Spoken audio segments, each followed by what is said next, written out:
moderator akan mendiskusikan setuju atau tidaknya full day school di setiap persekolahan. Silakan memberikan argumen. Saya setuju dengan adanya full day school karena pendalaman materi dan ekstrakurikuler yang lebih luas dalam waktu yang lebih panjang. Guru tidak perlu terburu-buru menyelesaikan kurikulum, siswa memiliki waktu lebih untuk sesi diskusi, praktikum, serta penyaluran bakat melalui kegiatan ekstrakurikuler tanpa harus mencari kursus tambahan di luar sekolah. Ini menciptakan pendidikan yang holistik atau akademik dan non-akademik. Oke, ada yang ingin berargumen lagi? Saya tidak setuju dengan adanya full day school.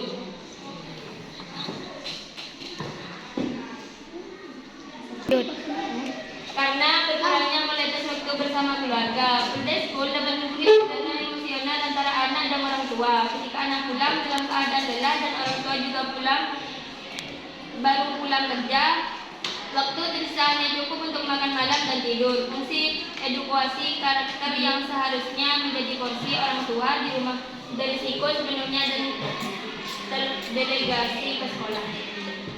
Oke, ada yang ingin berargumen lagi?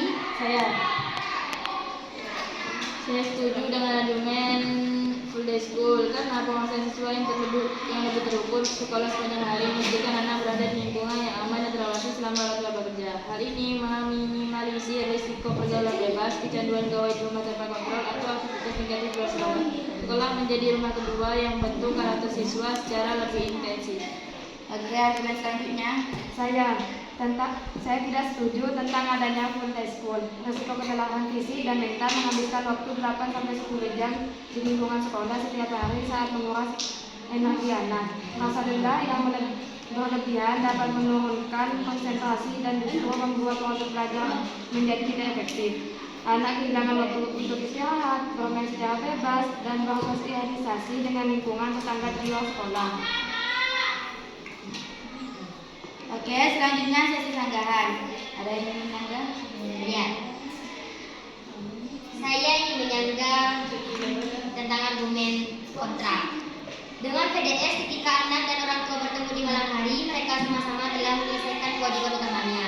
Waktu malam hari bisa dikhususkan sepenuhnya untuk makan malam bersama dan bercerita tanpa gangguan tugas sekolah atau PR yang biasanya sudah selesai dikerjakan di sekolah. Oke, sanggahan. Ada lagi?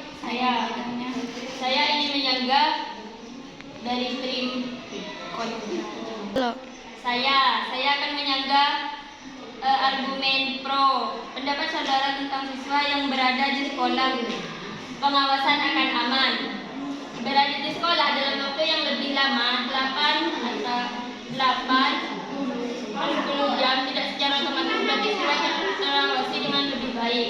Guru dan staf sekolah memiliki batasan tinggi dan fokus. Setelah jam pelajaran inti selesai, pengawasan biasanya mengendur pada titik lelah inilah.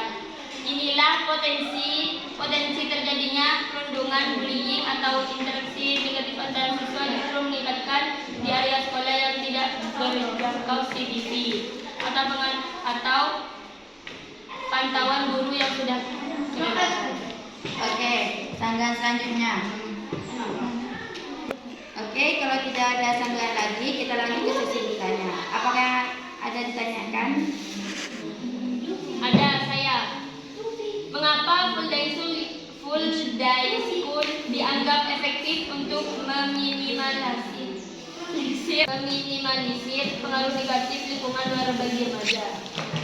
Jawabannya adalah FDS berfungsi sebagai pelindung di jam-jam rawan di antara pukul jam 13.00 sampai 16.00, di mana biasanya orang tua belum pulang kerja. Pada jam tersebut, siswa yang tidak diawasi rentan terpapar pengaruh negatif seperti tawuran, pergaulan bebas, atau penyalahgunaan gawai yang berlebihan. Di dalam sekolah, waktu tersebut dialihkan kegiatan positif seperti ekstrakurikuler, contohnya olahraga, seni, pramuka, pendalaman agama, teknis sholat berjamaah, dan mengaji. Oke, ada yang bertanya lagi? Ya. Bagaimana cara mengatasi risiko kebiasaan pada siswa yang berada di sekolah hampir di 8 sampai 9 tahun? Jawabannya adalah pada manajemen jadwal yang imperatif, sekolah tidak boleh menerapkan mode cermat sepanjang solusinya memberikan jeda istirahat yang cukup dan untuk bermain, mengalihkan pembelajaran ke ruang kelas kelas atau menggunakan media digital. Oke, kalau tidak ada pertanyaan lagi, di sini saya akan menyampaikan kesimpulannya. Kesimpulannya adalah hal ini meminimalisir risiko pergaulan bebas, kecanduan gawai di rumah tanpa kontrol, atau aktivitas negatif di luar sekolah. Sekolah menjadi rumah kedua yang membentuk karakter siswa secara lebih sensitif. Oke, demikian dari kami. Selebihnya mohon maaf. Assalamualaikum warahmatullahi wabarakatuh.